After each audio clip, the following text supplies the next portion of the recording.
धनिया बानी बा चढ़ल जवानी मेहरी के फरमाइश बावे जरूर लगा दाना गेहूँ काटे के नहीं खेलूरी बलम मजदूरी लगा दाना गेहूँ काटे के नहीं खेलूरी बलम मजदूरी लगा दाना।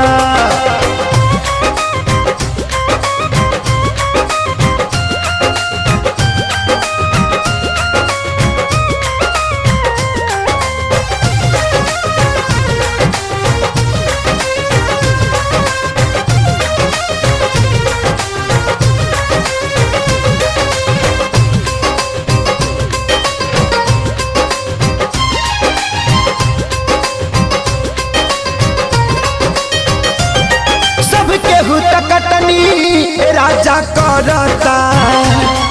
अपन गेहूँ